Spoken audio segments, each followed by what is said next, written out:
Please support Unfound's content at Patreon, PayPal, or YouTube.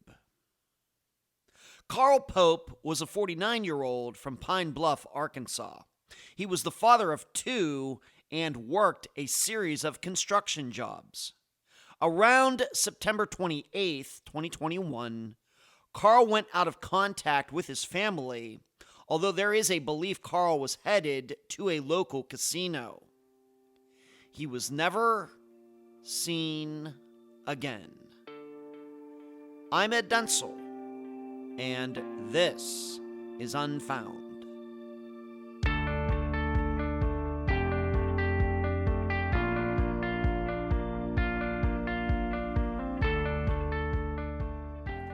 You can't go to any news website today without finding a topic about homelessness in the United States.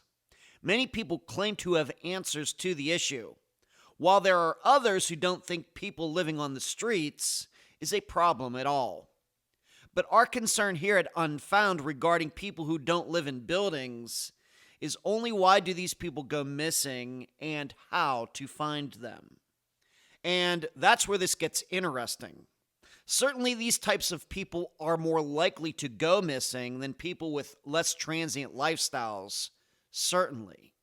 However, and here is the paradox, homeless people, at least according to Unfound's stats, are more likely to be found alive than people with more conventional lives.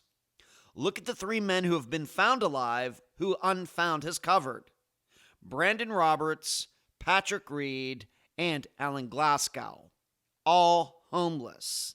Although for Alan, he kind of moved from home to home, mooching off people. But to me, this is interesting. Well, with Carl Pope, he lived on the streets, and he even had violent tendencies. But I don't think we can ever count these kinds of people out. They need to know, like Motel 6, the light is always on. And now a summary of the case. This disappearance is on NAMUS, but it is not on the Charlie Project. Carl Pope was the second child of four. Although they had a father, the children were all essentially raised by their mother alone. Carl eventually had two sons. However, he did not have much of a role in their lives. Throughout his adult life, Carl struggled with addiction and mental health issues. He found some relief in his 30s, but eventually the problems came back and stuck with Carl until he disappeared. For money, Carl eventually relied on a disability check from the government. The only consistency Carl had in his life was seeing his sister Penny every few days at her place. Otherwise, he was homeless. So, in late September 2021, Penny noted Carl had not been by her home. Furthermore, she could not find anyone who had seen him. Eventually, the manager of a storage company came forward to say he saw Carl on September 27th and had given him a ride to the bank, then a motel. In addition, in that same time frame, Carl's brother Robert said that Carl called him, and in that conversation, Carl said he was going to a local casino. He was never seen again.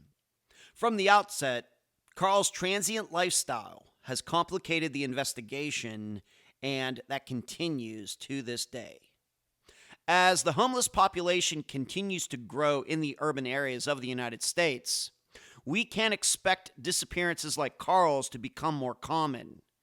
Contemplate what we can do to get a better handle on this type of case as you also try to answer these three questions during the interview. Number 1, do you believe somebody saw Carl's debit card at a house after he disappeared? Number 2, why didn't Carl pay the storage unit guy after the man drove Carl to the bank? And number 3, should not the woman whose phone Carl used to make the call about going to the casino know what happened to Carl? Carl's family realizes anything is possible regarding his disappearance given his lifestyle. The guests for this episode are his sister, Deborah Smith, and his mother, Patricia Reeves. Unfound News. In what has to be one of the most surprising developments in Unfound's history, through the work of Detective Adam Turner, the disappearance of Mary Jane Van Gilder has been resolved. You can view the entire press conference on Mysterious West Virginia's YouTube channel. Next, please watch this podcast feed for the upcoming presentations of my interviews with my assistants Carrie, Emily, Eric, and Cherie. You will get to know a lot about them and what goes on behind the scenes at Unfound. Finally, I hope all of you had a wonderful Valentine's Day. For me, and for about the 21st year in a row, that day is known only as February 14th. And I'm totally cool with it. I'm so happy to have on this episode of Unfound the mother of Carl Pope, Patricia, and his sister, Deborah. Patricia and Deborah, welcome to Unfound. Thank you. Thank you. All right, so I'm so excited to both have Carl's mother and sister. We were talking about before we started that they live together. It's a fantastic situation, both of them taking care of each other, and we had a good chuckle about that. So let's just start here. Maybe we'll start with Patricia. Just talk a little bit about your family. Of course, Carl is your son, but how many kids do you have, and how would you explain raising your kids whenever that was? Well, I had 4 children altogether, and Deborah is the oldest. She's the oldest, and then Carl was next, and then I have Penny, and then Robert. Okay. I have 2 girls and 2 boys. Wow. Okay. Bringing them up was kind of hard. Their dad never was a good supporter. I had to pretty well bring them up on my own. Wow. Yeah, so you were, even though you had a husband, you were essentially kind of like a single mother? Yes. Oh, I'm sorry. And we finally got a divorce after a while. He would not provide, even after the court told him he had to pay child support. Wow. He denied it. He wouldn't pay. Just wouldn't do it. Well, I'm sorry to hear that, Patricia. Makes it very difficult, especially 4 children, of course. Maybe with 1, but with 4, that's a lot of kids to, I guess, corral. Right. And I worked at convenience stores. That's about the only thing I've really ever done. Mm-hmm. Okay. But like I said, I brought them up the best I could. Yeah. Good for you. Good for you, Patricia. Good job. Good job. And what is the age from young? You know, we have to go through every ages, but of course, Deborah being the oldest, Robert the youngest, how much of an age difference is between youngest and oldest? Well, there's about 2 years difference in each one of them. All right. So that would be good. About 8 years, or 6 years, I guess, technically. 6 to 8 years difference between them. Right. Okay, and you went girl, boy, girl, boy. That's fun. That's interesting how you did that, Patricia. Girl, boy, girl, boy. Okay, and we're gonna talk about Ixlise Penny a little bit later. And her role in knowing Carl the way she did. We'll talk about her in a little bit. But now to Deborah. What do you remember growing up with Carl, being his older sister? Going back to your teen years. What do you remember about interaction with him? You two get along, or maybe you just want to talk about the kids as a whole. How did everybody get along? Well, I mean, as being kids, brothers and sisters, we had our differences, and we loved each other one minute and fought the next. Yes. Okay. I guess that's pretty typical. I was raised an only child, so I wouldn't know about that, but I've heard about such things. Okay, so it was Carl was right below you, then Penny, then Robert. And all of you, maybe I'll ask, of course, Deborah again, all of you kind of like same personalities, all very different. How do you look, when you look back on that now, how would you explain that? Totally different. We all had our own personality. Okay. Okay. And where would you say that Carl fell in that personality category? The most outgoing, the shyest, somewhere in between? What would you say? Compared to you and maybe Outgoing. other outgoing. Yes. Okay. Okay. He had his mindset, and he pretty much done what he wanted to do. Okay. Now, as far as your relationship with your other three siblings, would you say that Carl was the closest to you, or was he closest to Penny or Robert? Like the guys stick with the guys and the girls stick with the girls, or what? Or was it kind of mixed? I think it was kind of mixed. I mean, like I said, we had our picks and choose at one moment or another. Mm-hmm. Yeah, ups and downs. Okay, very good. Let's move on now to just speaking. Of course, this is the reason we're here, unfortunately, because of Carl's disappearance. I'll go back to Patricia. Just talk a little bit about your son, Carl. Maybe once again, going back to, early on teen years into his 20s. Talking a little bit about what do you remember about him, personalities, maybe some memories of Carl going back before he became a grown man, some of the things that come to you, Patricia. Well, he was always outgoing. He liked hunting and fishing. But with a father that really didn't have much time for him, he pretty well took it upon himself to do what he wanted to do. Yeah. But he was a good boy. Teenagers, I mean, did get in a little odd in trouble, but nothing serious. Mm-hmm. Okay.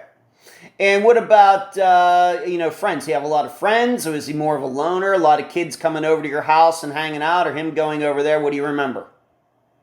Yeah, there was kids in and out of my house all the time.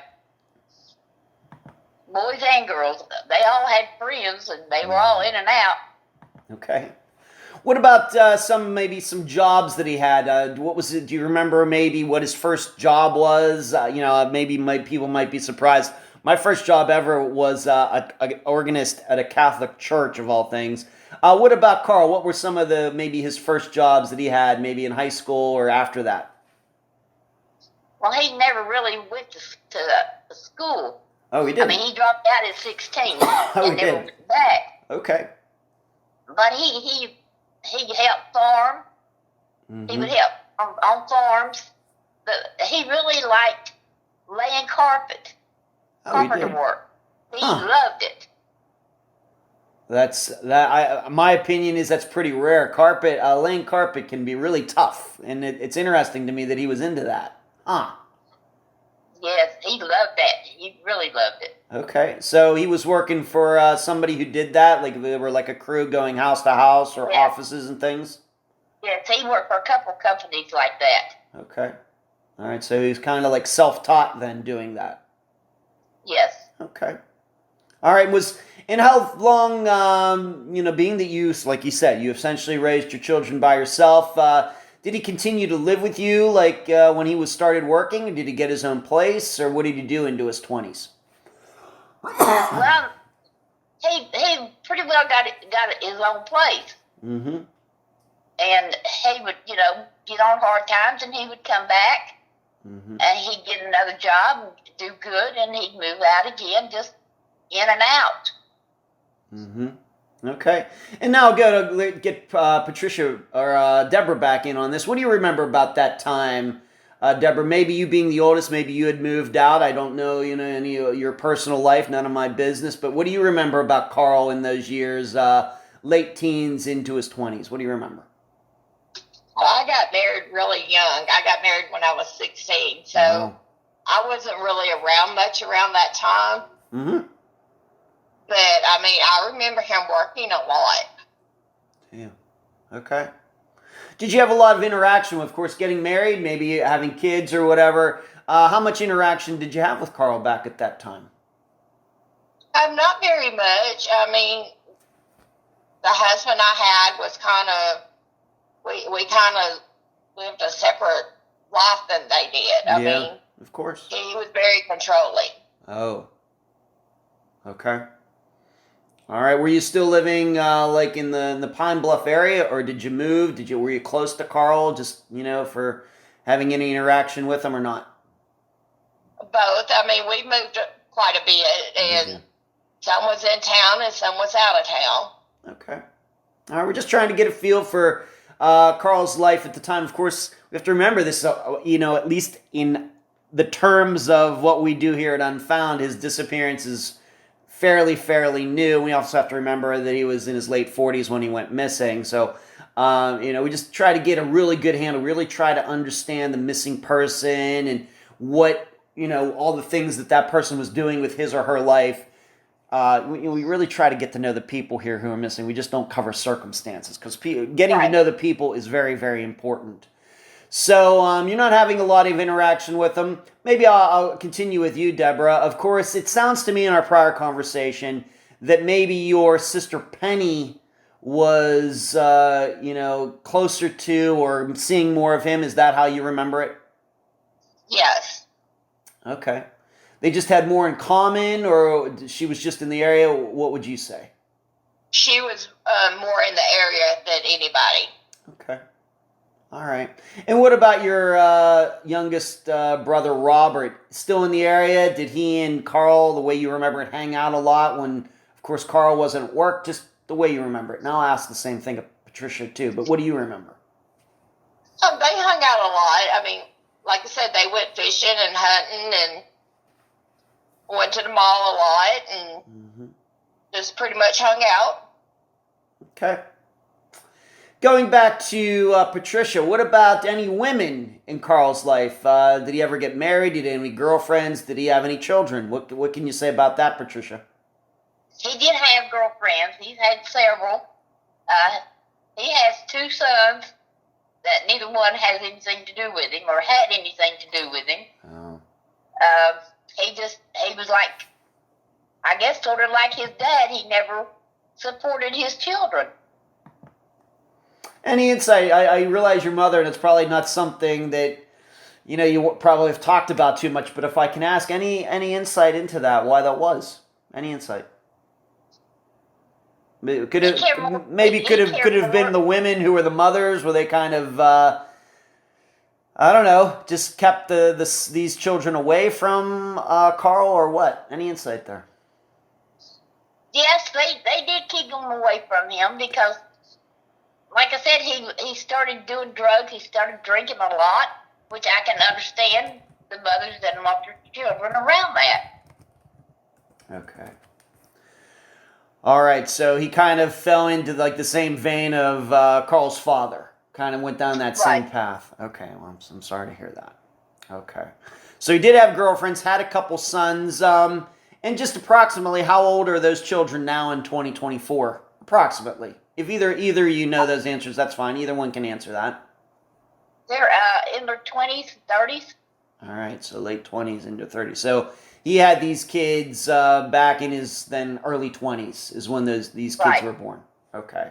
Right. And I should ask for both of you, being that he has kids, even though he wasn't the greatest father, Deborah, did you get to meet your nephews? And Patricia, did you get to see your nephews very often as they grew up?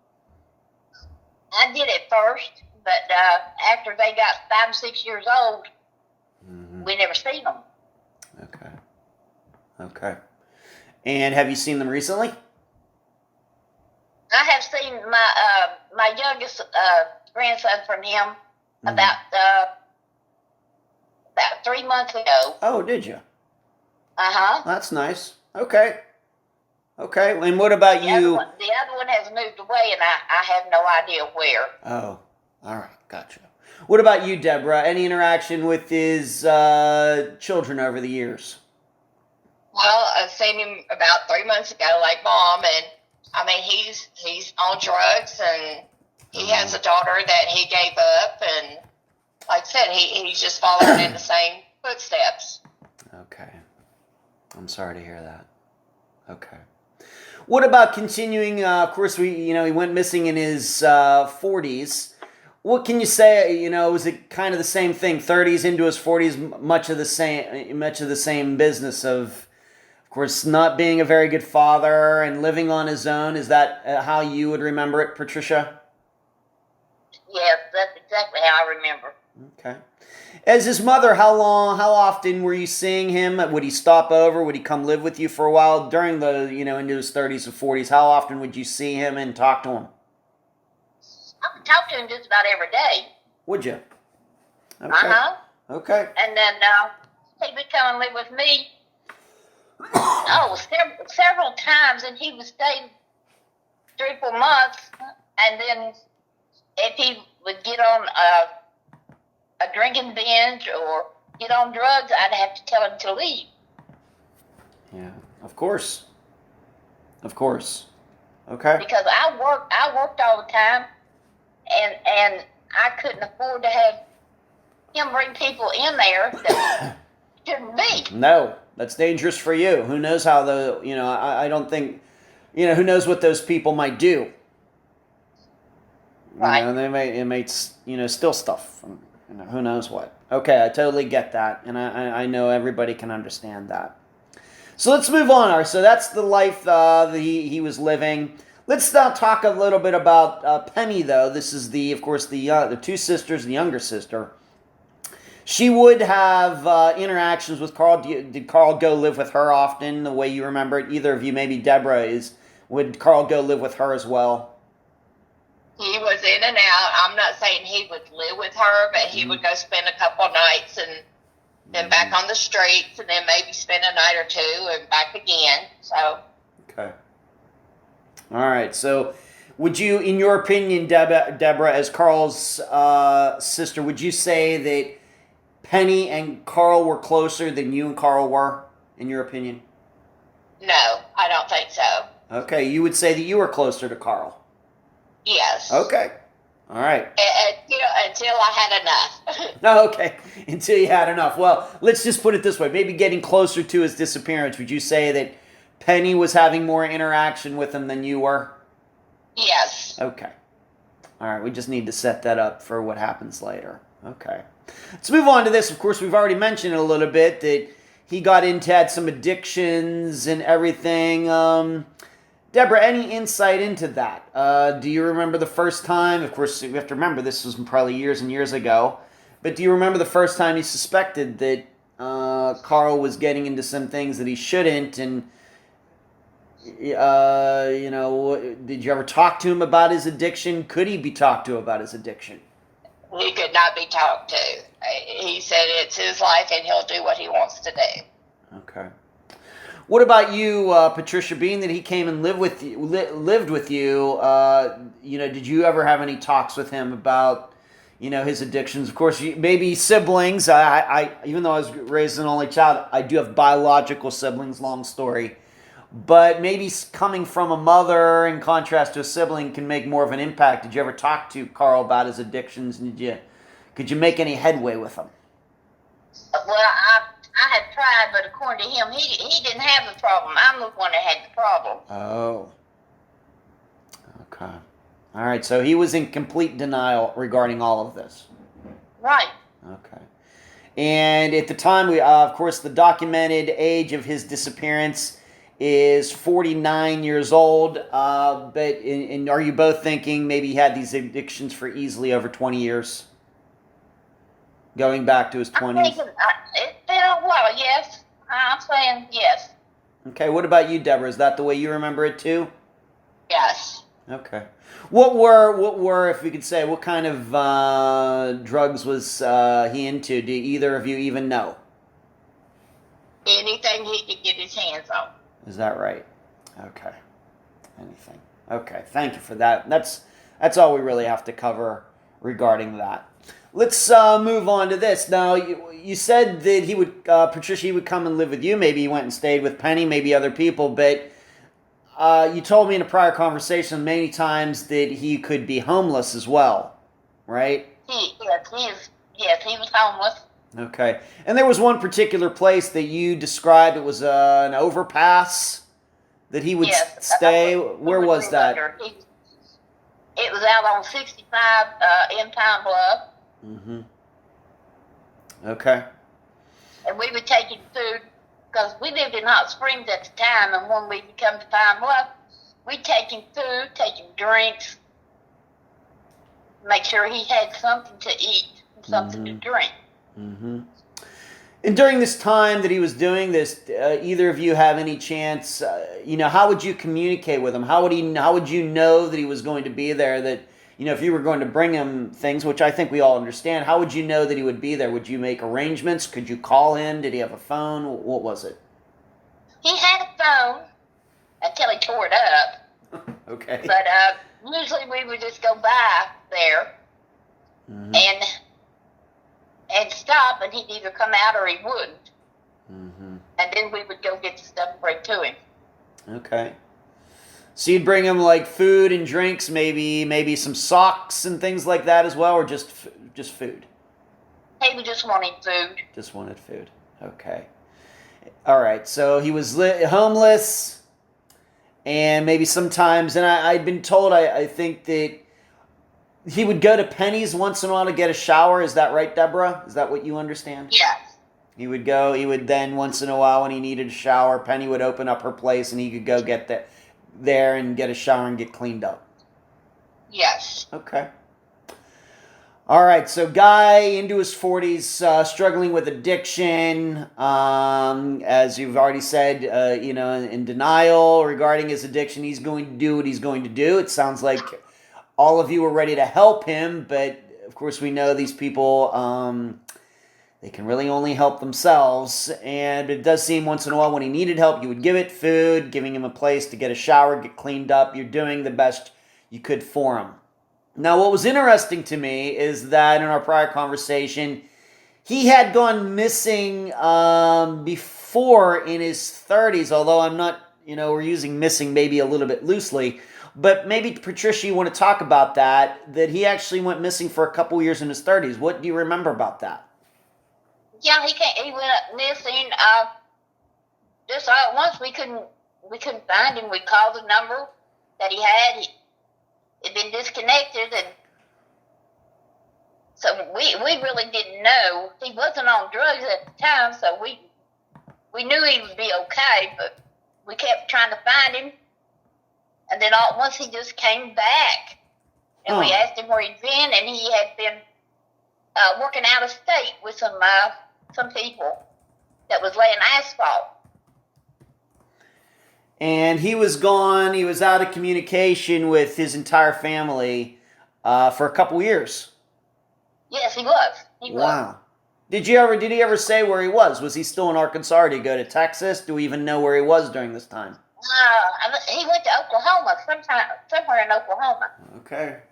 All right. And in your opinion, did he give any reason that he didn't keep in contact, didn't let you know where he was? Any explanation at all? No explanation. No, okay. I have to ask, did anybody file a missing persons report for him at that time when this happened? No. No. Okay. Any particular reason? Did you just kind of suspect that he was like working out of state, but you couldn't prove that? Any insight into that at all, Patricia, the way you remember it? We figured he was okay because, like I said, he wasn't on drugs. He wasn't a heavy drinker anymore. He was trying to get his life together. Okay. All right. And the way you remember it when he came back, how did he look after those couple years of asphalt laying or paving, whatever he was doing? How did he look? Pretty good? He looked great. I say he'd been working outside. He got a tan. He'd been eating right. He gained a little weight. He really looked good. Mm-hmm. All right, so we know that we're still missing. We're doing this interview on February 5th of 2024. He went missing in 2021, but we do have at least on the record that at one point he seemingly left the state and was working. Came back. Doesn't seem like he was doing anything bad during that time. Seems like he was working. Came back looking good, looking fit.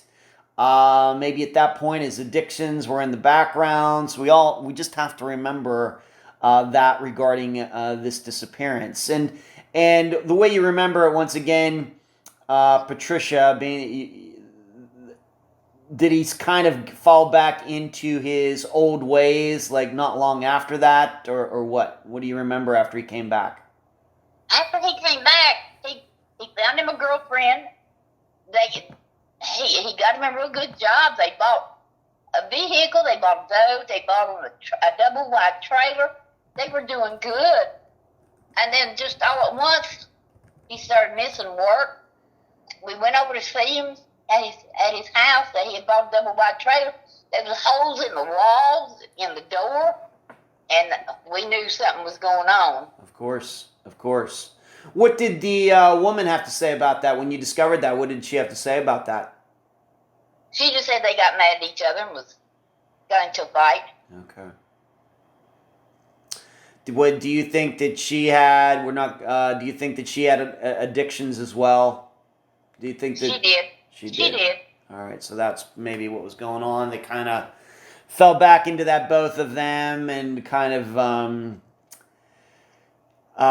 enabling each other to continue with their addictions, unfortunately. So tried to go straight, didn't work out. We know that happens quite often. All right. Let's move on to this. Go back to Deborah. Regarding any money that he would have been getting, I think this is going to play a role later. But regarding money, and doesn't sound like he had a job near the time of his disappearance. What was Carl doing for money, Deborah, as best as you can tell? He got disability. Okay. He was getting that, and do you know how much it was? At the time, I think it was like $900 and something a month. A month, okay. And that was like something, was that an automatic deposit to an account somewhere? Yes, it was put on a net spin card. Okay. And he had this card and he could just use it whenever he wanted? Yes. Okay. All right. Well, all right. So that's how you would get this money. But of course you were still, bringing him food and everything. But I'm going to guess, given that he had addiction, I'm going to guess maybe some of this money was going toward his addiction as well.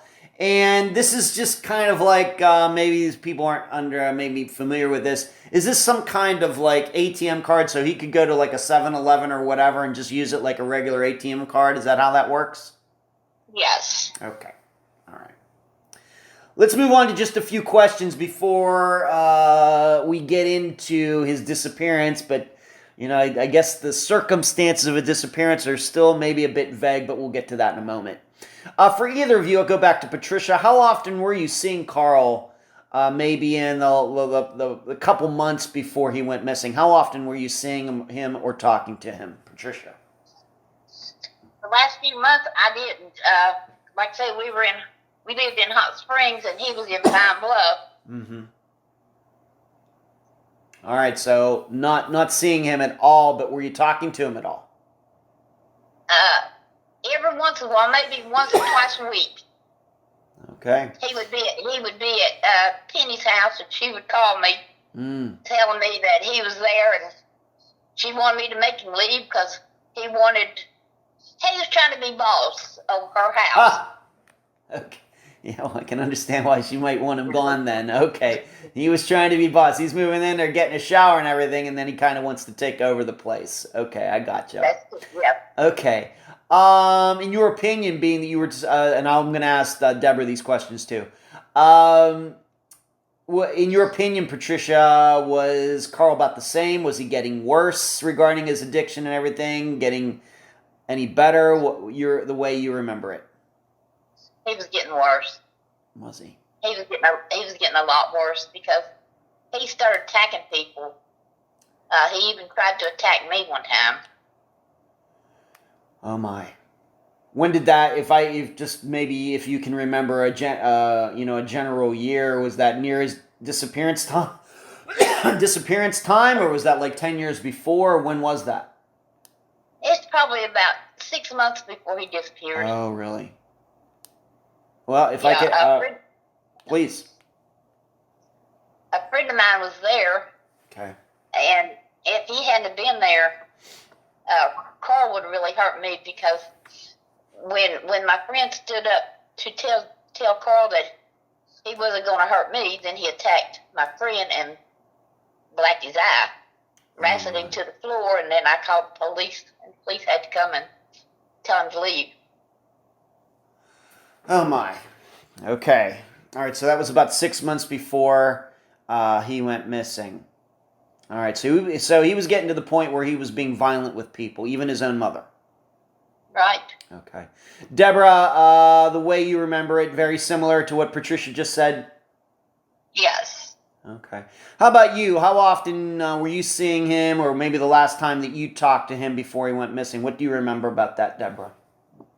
The last time I talked to him was in August of that year, and he had taken some money out of my car and that he was supposed to pay it back when he got paid. And when he got paid, he said that he owed the dope man all of his check. So I just told him I was done and to lose my number. Okay. So you didn't talk to him or see him anytime near his disappearance time. That was the last conversation you had with him. Yes. All right. And when you say he took money out of your car, are you saying that he stole it? He was not entitled to it? Okay. Okay. All right. So he's being violent. He's stealing from his own family. Okay. So it sounds like he was in a really bad situation. Moving on to this, any comments that he ever made about people being after him? Anybody that wanted to hurt him? Did he talk about leaving town? Anything like that come up? Deborah, I'll ask you. Anything that you remember about any of that? Is it schizophrenic? So he always thought somebody was after him. Oh, so you really could not tell if it was real or if it was his imagination. Right. Good point. Good point. I guess what I'm also asking is, did he, when he was talking about this, did he ever use any names? John Smith is after me, Jane Doe, or was it just very vague, like somebody's after me, they're trying to hurt me, using a lot, I guess what we'd say, using a lot of pronouns. Using a lot of pronouns. No pronouns, no actual names of anybody. Is that the way you remember it as well, Patricia? It is. He would also say that there was demons after him. They was coming up out of the floor trying to get him. Oh, my. Okay. All right, so some serious things going on here. Okay. Let's move on to this. So now we're going to move up to his disappearance, and just going by NAMUS once again, and this is not new to the podcast, is when we have people living lives like this, they're homeless, going in and out of people's lives. Of course, mental health issues is not a new topic either. It's sometimes hard to nail down a particular date as the last time people saw him, and of course, maybe people saw him might not be able to be trusted. A lot of issues that we have to calculate here. But of course, on the NAMUS site, it just says that it's September 27th of 2021, so approximately 2.5 years ago. Where does that date come from, Deborah? Why is it that date and not some other date? What is the significance of that date that's on the official paperwork? I think that was the last time that Penny had seen him. Buddy. Okay, so that's coming from Penny, and what was it that got Penny's attention that, caused her to maybe, I have it even here in the outline that we're following. What was it? This is just an example. If it's something different, please say. Did he say that he was going to be coming over to her house to get a shower and he didn't show up? Or what was it, if you can explain that, Deborah? What was it that really got Penny's attention? I think he just did not show up for a few days. Okay. And so everybody started looking for him. Okay. All right. So, and you're, once again, I understand neither of you were at Penny's, but just your best guess. How often would Carl show up at Penny's? Twice a week? 3 times a week? Once a week? What do you think it was? 3 to 4 times a week. Pretty often. Pretty often. Even though I live near my brother Brian here in Florida, about 20 minutes away, I usually only see him about once a week. Whereas Carl was seeing Penny 3 or 4 times a week, okay? And then we already talked about how Penny thought, sometimes maybe he was trying to take her place over. So she doesn't see him. Maybe she's expecting him. He doesn't come over a couple days, lets it go, and then it gets to the point where something doesn't seem right. What does your family do then at that time? You know, she says, of course, given that he's homeless and transient, it's hard to tell if it's serious or not. What did all of you do? Patricia, Deborah, Penny, anybody else? We haven't talked about Robert as well. What did all of you do to try to, you know, track him down immediately at that point? What'd you try to do? We kept going back to the overpass that he was living under. Even though I lived in Hot Springs, Deborah and I would go twice a week sometimes back to Pine Bluff just to look for him. Okay. Asking people that we knew that knew him if they had seen him. Mm-hmm. And then, excuse me. It's fine. There was he had stuff in storage in one of the storage units there, Mm-hmm. and the guy that ran the storage building called me and asked me if I had seen him. He hadn't paid his storage fee. Huh. And we got to talking, the guy that runs the storage building, and I started talking, and he told me he had seen Carl on the 27th or 28th, that he had given him a ride to the bank to get the money out, that he had some stuff to do, and that Carl told Buddy, the guy that runs the storage unit, that he had some stuff he had to do, and that he would be there the next day to pay for his storage. Okay. But he never saw him. Anymore after that. Okay. Is it then your opinion then that's where that date comes from, that 27th or 28th of September? That's where the date from this storage guy? Yes. Okay. And we're going to come back to that. Thank you for setting that up. So that was one of the things, would you say that happened very early on after Carl went missing, that this guy kind of came forward? Yes. All right. Because, he doesn't own the storage building. He's there to, to help run it. And they got to count for their money, so he was asking me. So, yeah, it was about that time. Okay, very good. All right, so when you're going back to when you were going to these places, when you say that you're talking to people who knew Carl, are these people also who are transient? Are they also people who are homeless? Are they also people who might have addictions and things, or what? What would you say the kind of people that you were talking to trying to track Carl down? Some of them were homeless. I don't know if they were on drugs or anything, but some of them were homeless, and they said no, they hadn't seen him in a few days. Okay. So, did they seem concerned about that themselves, or your perception?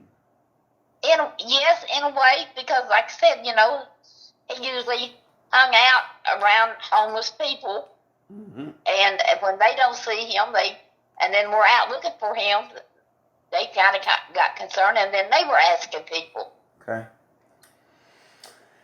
All right, and I guess what you're also saying here is none of them were very helpful. I guess what we're also saying is, given we have now the story, we're going to come back to the story about the storage, but we're going to come back to the storage story here in a bit. But as far as you can tell, in all the work that you did, you never found anybody who saw or interacted with Carl after this storage story and Buddy and everything. No. Okay. Nobody saw him or heard from him. Okay.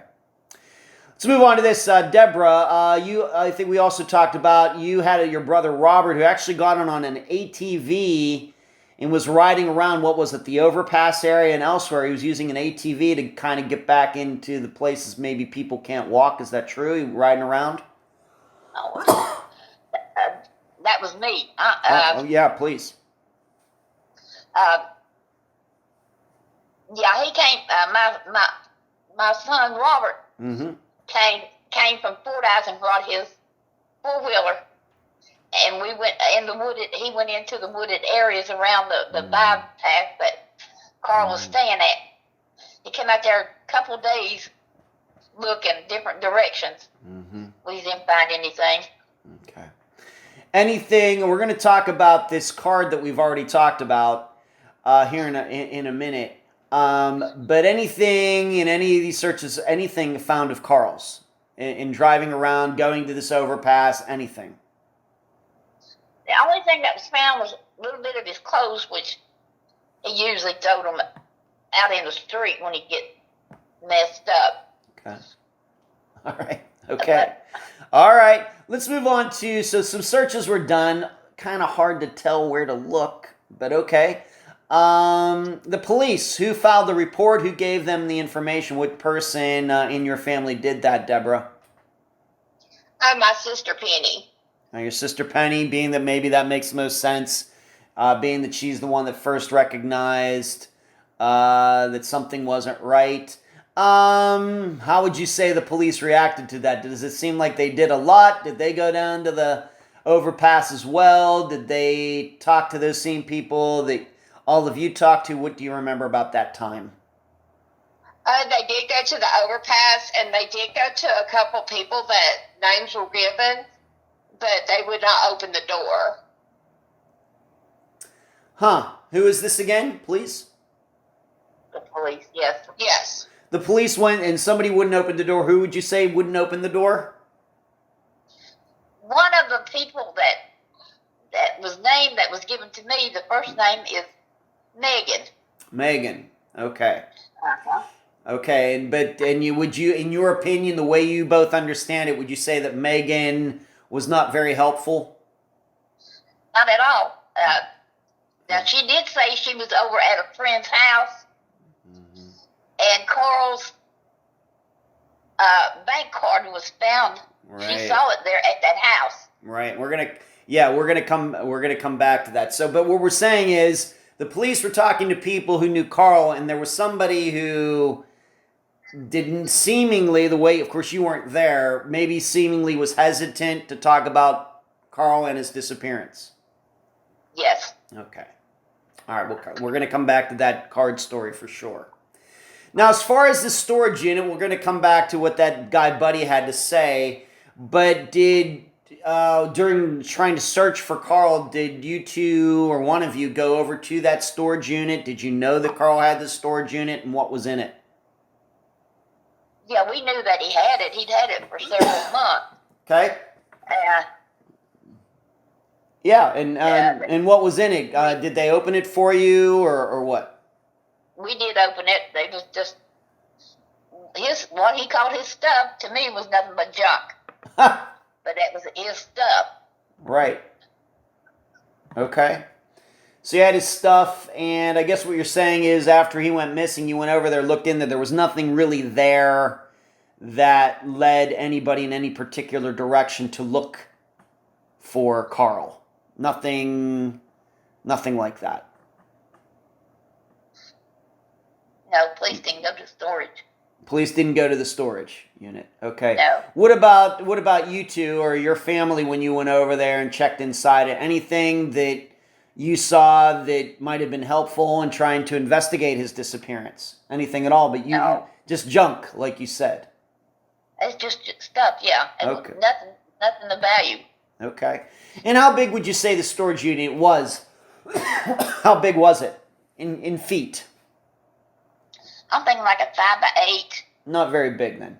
Just No. but maybe one of the smaller units that you could rent. Right. Okay.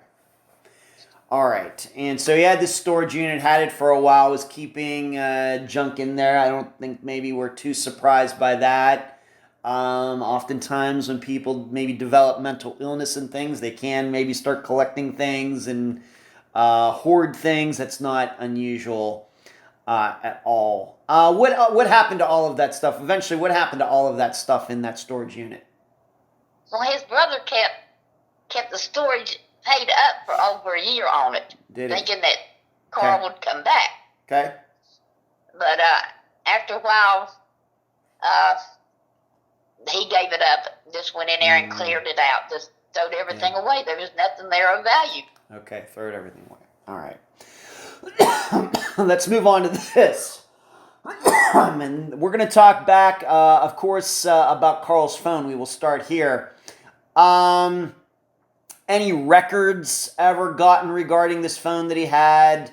any pings being able to be done on it. Deborah, what do you know about this regarding any phone records? Were the police able to get any records from it? Did they serve like a subpoena or something? What did they do there? They didn't do anything. Nothing regarding the phone? That I know of. Okay. All right, so to your knowledge that you don't know if they were able to get any records or anything like that? They don't have none. None. Okay, so that is a big zero. I guess the good part is that being this disappearance is 2.5 years old, I would say it would still be possible to get those records somehow. Of course, depending on what kind of phone he had and everything, it might still be possible. You might have to talk. Maybe the police have done it and they just haven't told you, which is possible. You might want to ask them about that. Just to see who he's talking to, who was texting before he went missing. And, maybe if we were to find out, for example, that somebody else was using his phone, that would certainly be noteworthy. I covered a disappearance in Portland, Oregon, where that exact thing happened. So something to keep in mind. So the phone records, not helpful at all. And maybe they haven't even been looked at yet. Moving on, going back to this debit card story. Let's go through that again. Patricia, what is this debit card story? Of course, we already talked about how he would get this $900 some a month. It would go onto this card. He could use it. But then the story comes up that somebody allegedly saw Carl's story or Carl's card at somebody's place. How did that all come out? Did this come from a friend of Penny's, or what was that, Patricia? It was a friend of Penny's, yes. It was. She knew Carl. She knew Penny, and then when she found out Carl was missing, she told Penny, when I saw his card at a certain house. Mm-hmm. And Penny told the police, but like you said, the police hadn't told us anything. Okay, so it very well could be the police went down and inquired about that, and maybe something came of it, maybe nothing came of it. You have no idea either way. Right. Okay. So we have Penny, and this is a friend of Penny's who told her this?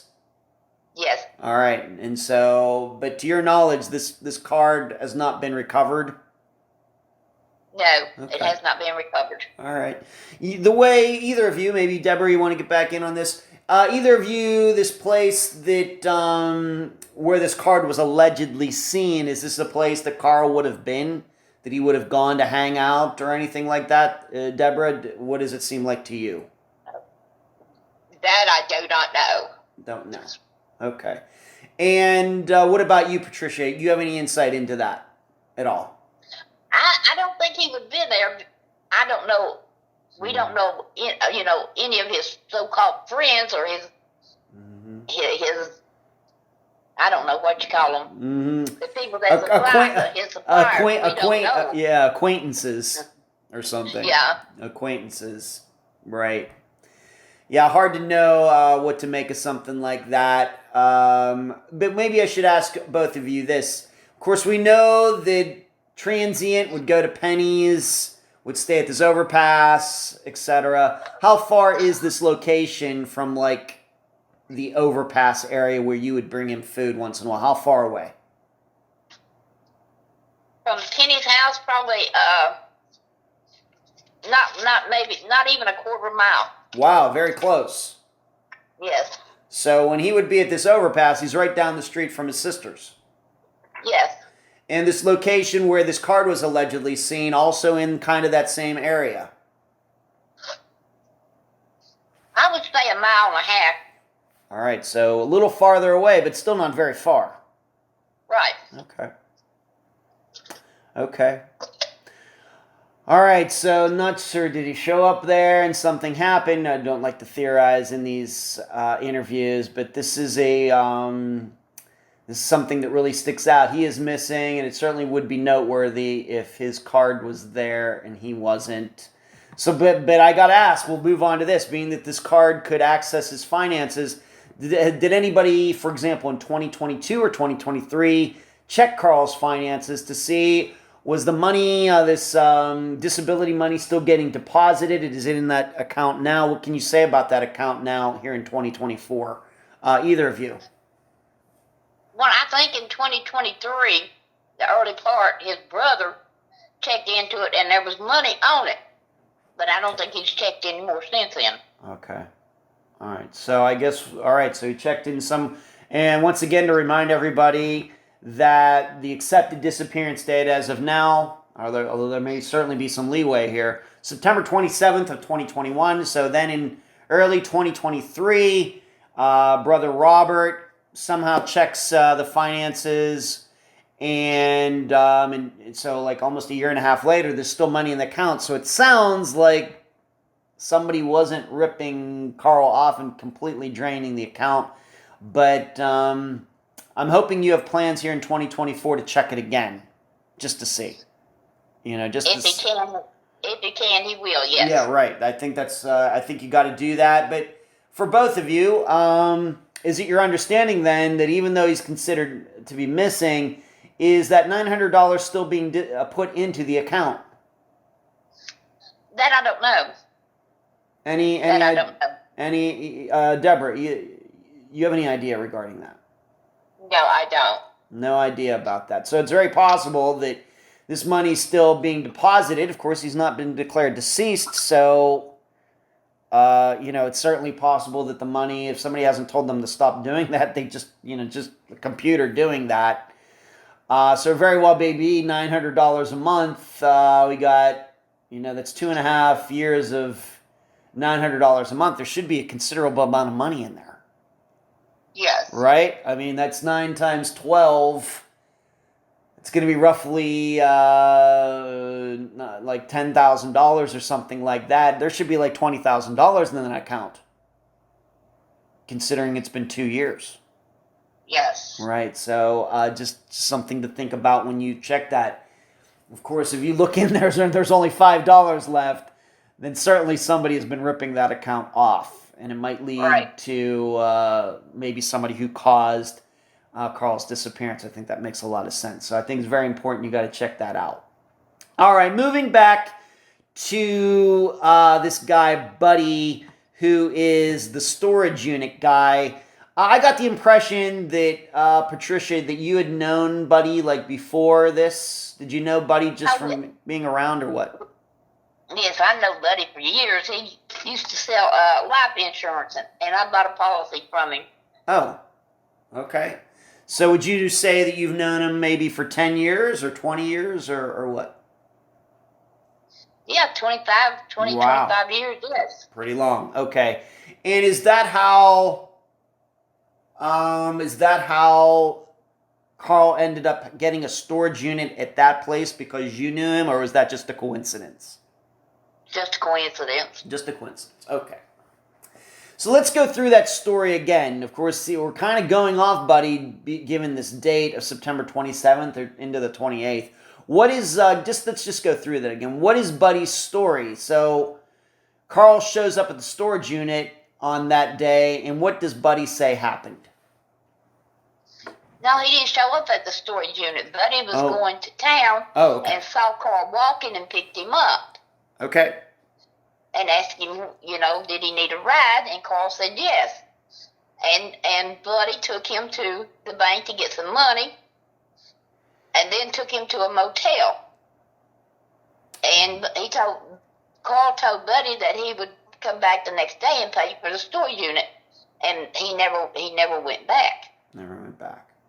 And as far as we can tell, Carl was never seen again. Right. Okay. What motel in town is this? Which one is it? Do you know? David, do you know? Oh, I know it's in Dalloway. Economy Inn, I think it was. Okay. Or Classic Inn. Okay. And did either of you ever know Carl to be at that motel? Had he ever talked about going to that motel, staying at that motel? Yeah, he'd been there several times. He had. Okay. So I guess what we're also saying, though, and this is, I just want to make very clear on this, is that Buddy sees Carl walking, picks him up, brings him to the bank, and Carl takes money out, but he owes Buddy money, but he doesn't pay Buddy back right at that point. Right. All right. And then when Carl was supposed to pay Buddy back the next day, Carl goes missing. All right. Yes. How long did it take? When did Buddy come forward with this story? When did he find out that Carl was missing? Did he, like, the beginning of October, or when was it? Do you remember? Do you remember when he came forward with this story? No, I don't know. I don't remember. Okay. Even like a couple weeks later? Month later? I don't know. Deborah, every... Like I said, we talked. I don't, because I didn't deal with that part. Okay. All right. So he is just Buddy's going about his life, and maybe gets it through the grapevine. Maybe there's something on the news or something. And he says, oh my, Carl's missing. Well, I just saw him like on the 27th. I gave him a ride to this motel. And, so he had to come forward. Okay. Since then, have you talked to, either of you talked to Buddy, since he came forward with this story? Did the police talk to him, too? Yes. Police went over there and talked to Buddy, yes. Okay. All right. Because I asked Buddy, and Buddy said he'd be more than glad to tell him what he knows. Okay, great. When was the last time you spoke to Buddy about this? When was the last time you saw him or talked to him about Carl's disappearance? It's been 3-4 months since we talked about, Mm-hmm. But when I go to Pine Bluff, I usually stop by and talk to Buddy and his wife. Because, like I said, I've known them for a long, long time, and they kind of keep an eye, check on us, see how we're doing, and I check on them, see how they're doing. Okay. Does he still manage that storage unit?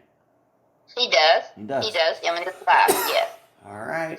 Okay. Since 2021, have either of you put your DNA into the system? And when did that happen? My daughter Penny and I have put in DNA. You have? Okay. Yes. And this was back in last summer. 2023? Yes. Okay. All right. Since then, I try to keep track of these things. It's a little tough because I've covered so many disappearances all over the United States. Have any unidentified remains popped up? I don't, of course, want to believe that, of course, Carl's deceased. I'm hoping he's alive out there somewhere and he's going to end up on your doorstep sometime soon. But have any unidentified remains popped up in the Pine Bluff area that have been tested? Have you heard any news like that? There has been some tested. They have found some skulls, some skeleton bones. They have. But they was not Carl's. No. Okay. How would you, either of you, maybe Deborah, I know Patricia's been doing a lot of talking, maybe Deborah, being that you're from the area as well, how would you describe this area between like Penny's and the overpass and this motel and everything? I mean, is there a lot of like woods? Is there like a river or anything? Or like, if, let's just say, I of course don't want this to be true, but if Carl had some sort of overdose and stumbled off somewhere, are there a lot of places where human remains could be hidden in the woods or something, or not? How would you describe that entire area? A lot of it is like a city area, but there is ponds and there is woods out there. Mm-hmm. Because where she lives is just like going out of the city limits. Okay. All right. And, of course, Carl did a lot of walking. He didn't have a car or anything, right? Didn't have a car. No.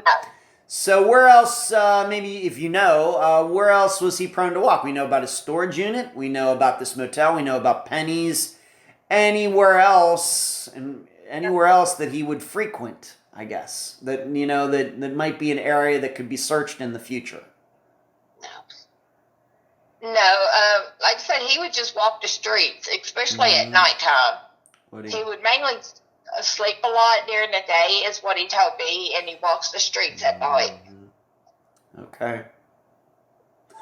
All right. Any sightings? Anybody that's ever come forward since then saying I think I might have seen Carl over here on this particular day, and did they go check it out? And it wasn't anything like that occurred? No. None. Okay. What is the last 2.5 years? Let Patricia go first. How difficult has this been, Patricia, the last 2.5 years, trying to figure out what happened to Carl?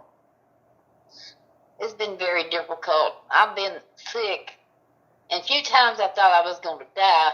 Oh. And I've been wanting to put this to rest before something does happen. Right. Right. I had beat cancer twice. Wow. I had colon cancer, and I've had lung cancer.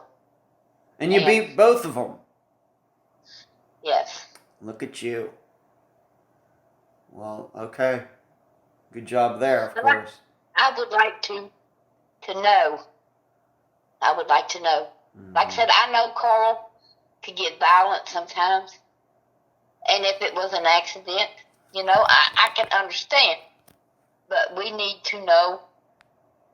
We need to know where he's at. Mm-hmm. All right.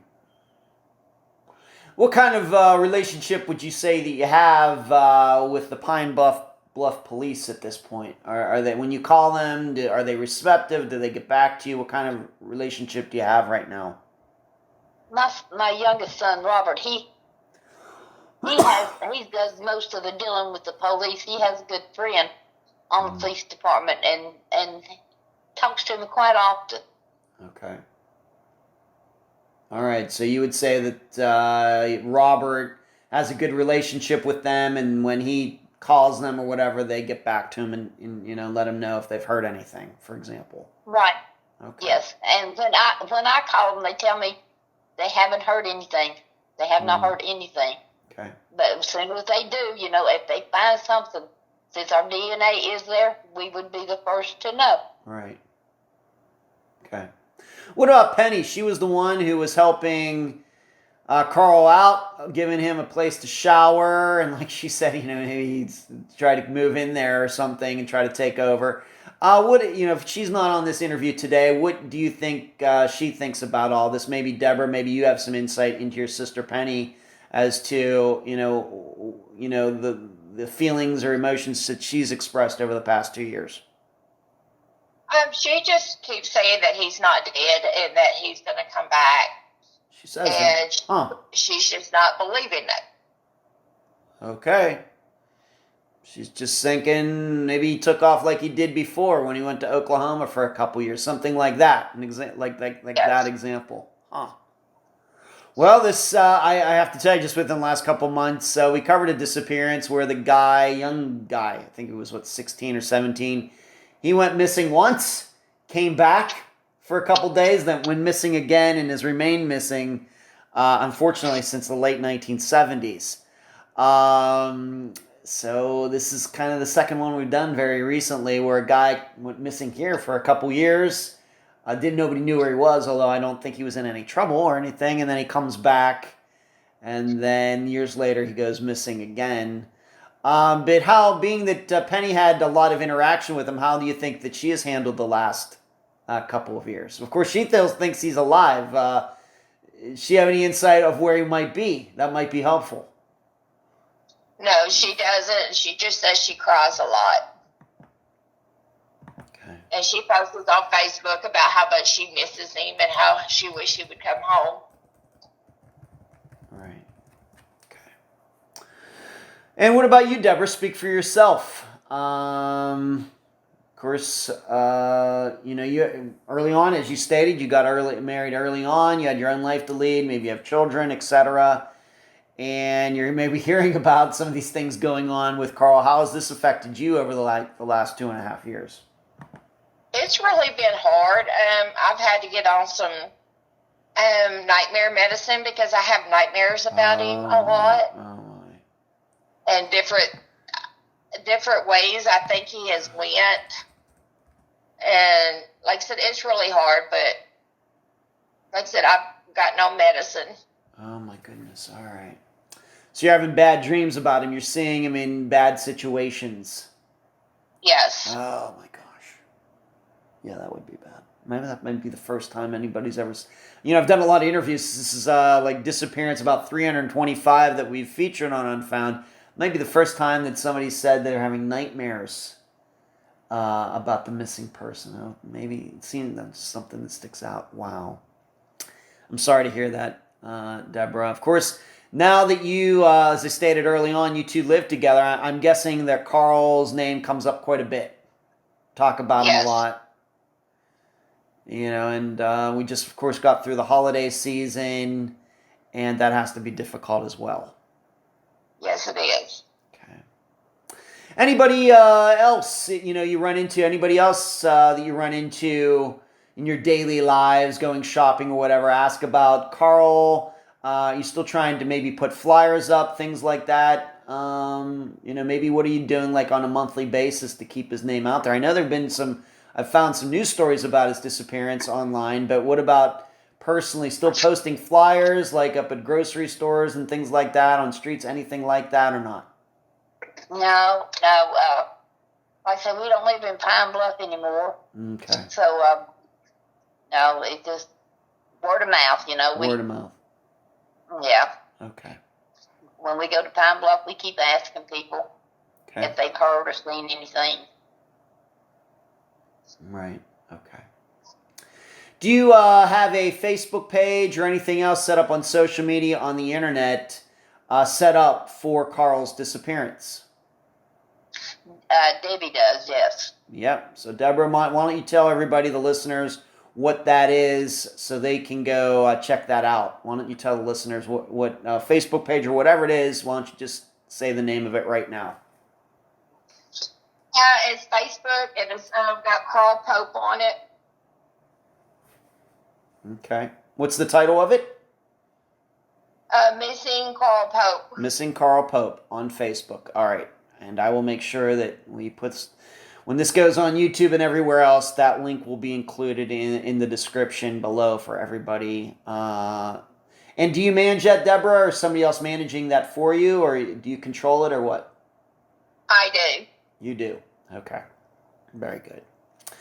Patricia and Deborah, any final words before we complete this interview? No, I don't. Okay. Patricia? Yes. I don't have any questions. No final statements? Anything you want to say before we complete this interview? Anything? I just hope whoever listens to this can help us. Okay. Let us know where he's at, if he's okay, if he's not. Let us have closure. Yeah. Deborah and Patricia, I appreciate you being on this episode of Unfound. Thank you. You're welcome. And that was my February 5th, 2024 interview with Deborah Smith, sister of Carl Pope, and Patricia Reeves, mother of Carl. I thank them both for joining me and all of you on this episode. I also thank assistant Emily for introducing me to Deborah and Patricia. A couple hours after the interview, I also got to speak to Carl's brother, Robert.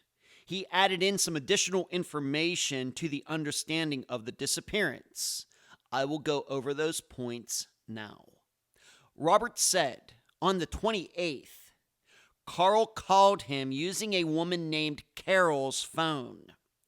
Yes, Carl and Carol. Carl said he was going to the local casino. Robert took for granted that this meant Carl would have been walking there.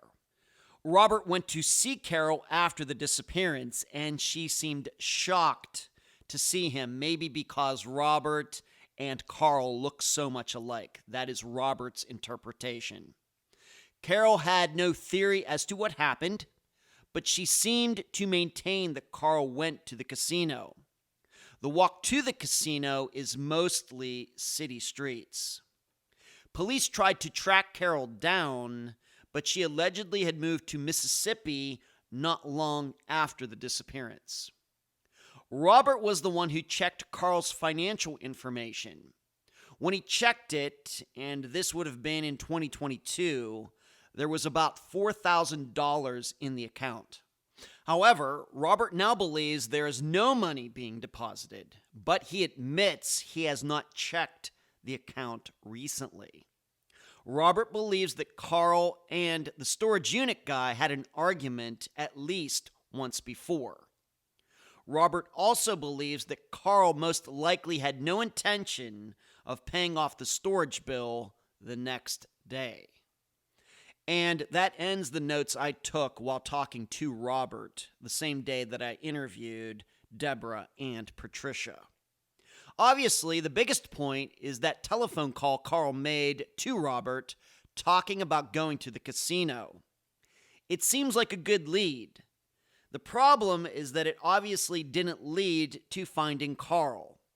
And if Carl did make it to the casino, the video surely has been recorded over by now. Okay then, how should Carl's disappearance be analyzed? Well, like most of the cases like this, several people should raise our suspicions. Absolutely. And even Robert admitted that given Carl's violent tendencies, the possibility of a fight that led to his death is certainly high. Yet, we must counter that with Carl's account, and it still having a decent amount of money in it. This is surprising because I would think that people who would cause Carl's disappearance would also find a way to take all his cash. But maybe not. Then there is the theme for this episode. People like Carl are totally unpredictable with the choices they make. Really, anything could have happened once Carl got off the phone with his brother. And people like Carl are the most likely to be found alive. So Carl, if you're out there, all of us will be leaving the light on for you. If you'd like to hear and read more of my in-depth analysis of the disappearance of Carl Pope, please go to patreon.com/Unfound Podcast. Sign up to partake in the Unfound blog. Until then, I leave the public theorizing up to you. And that's the program. Right now, while you are in your podcast platform, Spotify, YouTube, iTunes, wherever, give Unfound a 5-star review, a thumbs up, whatever that platform allows. I thank you for listening. I'm Ed Densel, and you've just finished this episode of Unfound.